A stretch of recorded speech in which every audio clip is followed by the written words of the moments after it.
ఇప్పుడైతే 2014లో జాతీయ ప్రభుత్వం ఏర్పడడంలో వివిధ రాష్ట్రాల్లో జాతీయ ప్రభుత్వాలు ఏర్పడడంలో ఆర్ఎస్ఎస్ పాత్ర ఉందంటారా?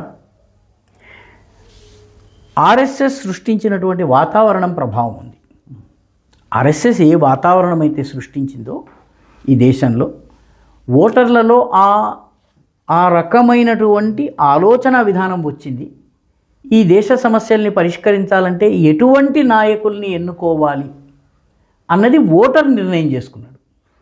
ఆ ఓటర్కి నిర్ణయం చేసుకునే రీతిలో అవగాహన కల్పించే పనిని ఆర్ఎస్ఎస్ చేసింది. ఆర్ఎస్ఎస్ ఈ రోజు నుంచి కాదండి, నేను స్వయంగా చూస్తున్నది 1998-99 నుంచి నాకు తెలుసును. ఆర్ఎస్ఎస్ కార్యకర్తలు ఇంటింటికి వెళ్ళి ఓటు వేయండి, ఓటు మీ హక్కు, ఓటు ఖచ్చితంగా వేయండి, మీరు ఎవరికన్నా వేయండి కానీ ఓటు వేయండి. అయితే ఓటు వేసేటప్పుడు మీరు చూడవలసిన అంశాలు 1, 2, 3, 4, 5 ఇవి ఆలోచించండి, మీ నిర్ణయం మీరు తీసుకోండి.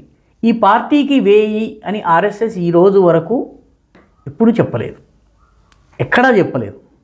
అయితే ఏంటంటే ఓటు వేయాల్సిన అవసరం సమాజం గుర్తించేలా చేయటం కానీ, ఓటు వేసేటప్పుడు ఏ కొలమానాల్ని ఉపయోగించాలి, ఏ పార్టీకి ఓటు వేసేటప్పుడు కులమో మతమో వీటి గురించి కాకుండా నువ్వు సమాజానికి ఏం చేశారు, దేశానికి ఏం చేశారు, లేకపోతే దేశ ప్రయోజనాలను ఎవరు కాపాడుతున్నారు, ఈ అంశాలు ముందుంచి ఓటర్ ఎడ్యుకేషన్ ఆర్ఎస్ఎస్ దాదాపు నాకు తెలిసి అయితే 1990s నుంచి చాలా పెద్ద ఎత్తున ఆర్ఎస్ఎస్ చేస్తోంది. ఓటర్ ఎడ్యుకేషన్ చేయడం ఆర్ఎస్ఎస్ పని. ఆ ఓటర్ ఎడ్యుకేషన్ యొక్క ఫలితము వల్ల ప్రజలు ఆలోచించి తీసుకున్నారు నిర్ణయం. ఎప్పుడు కూడా ఆర్ఎస్ఎస్ మా వల్లనే జాతీయ ప్రభుత్వాలు కేంద్రంలో రాష్ట్రంలో ఏర్పడింది అని ఎప్పుడన్నా చెప్తారా? వాళ్ళు నేరుగా చెప్పిన సందర్భం ఉందా? చెప్పవలసిన అవసరం లేదండి, చెప్పవలసిన అవసరం లేదు sir. RSS is not about credit.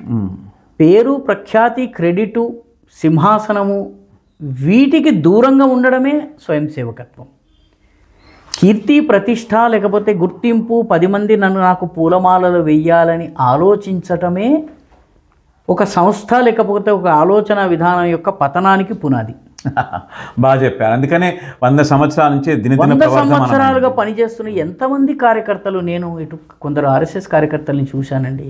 ఇళ్లలో 196 సమస్యలు ఉన్నప్పటికీ వాళ్ళు ఆర్ఎస్ఎస్ శాఖల కోసం తిరిగి పనిచేసి కుటుంబాలని పక్కన పెట్టి వారు పనిచేస్తూ జీవితం అంతా చేసి చిట్ట చివరికి ఏమీ అసలు గుర్తింపు అంటే అసలు వీరు ఫలానా అని కూడా ఎవరికి తెలియకుండా జీవితాలను మార్చేసి, ఒక దీపంతో ఇంకో దీపాన్ని మనం వెలిగించినప్పుడు ఈ దీపాన్ని పోదు, ఆ దీపానికి అదనంగా వస్తుంది. ఈ దీపం వల్ల అన్ని దీపాలు వెలిగాయని ఎవరు చెప్పరు.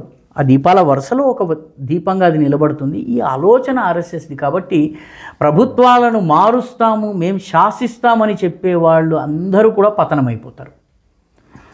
మేము ప్రభుత్వాల్ని శాసిస్తాము, లేకపోతే ప్రభుత్వాన్ని ముక్కుతాడు వేస్తాము, ఇట్లా మాట్లాడే వాళ్ళందరూ కూడాను ఆ ప్రెస్ మీట్ కాగానే వెళ్ళేసేసి మంత్రి గారి ఛాంబర్లో కూర్చుని పనులు చేయించుకున్నారు.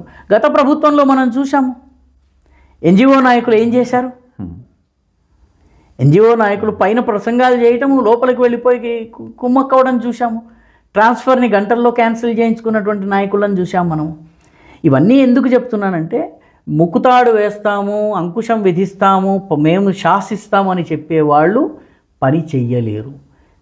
మౌనంగా తమ కర్తవ్యంగా భావించి పనిచేసేవాడు 1,000,000 దీపాలు వెలిగిస్తాడు, 1,000,000 దీపాలలో ఒక దీపంగా వాడు నిలబడతాడు.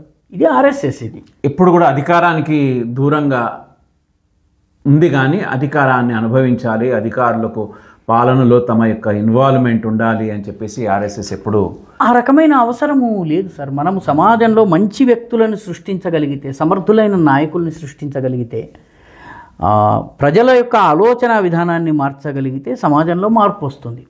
ఎప్పుడు కూడా ఇంగ్లీష్లో ఒక సామెత ఉంది, come at the time, come at the leader అంటారు. సమయం వచ్చినప్పుడు నాయకుడు వస్తాడు.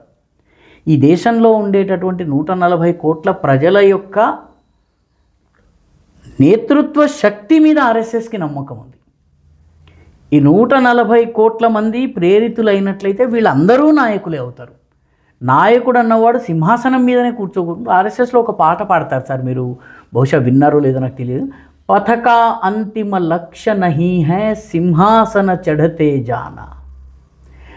ఈ దారి యొక్క అంతిమ లక్ష్యము సింహాసనం మీద కూర్చోవడం కాదు. సబ్ సమాజ్ కో లియే సాత్ మే ఆగే హే బఢతే జానా. మొత్తం సమాజాన్ని వెంట తీసుకుని ముందుకు నడవడం మాత్రమే మన యొక్క ఈ యాత్ర యొక్క లక్ష్యము అని చెప్పి ఆర్ఎస్ఎస్లో పాటలు పాడతారు.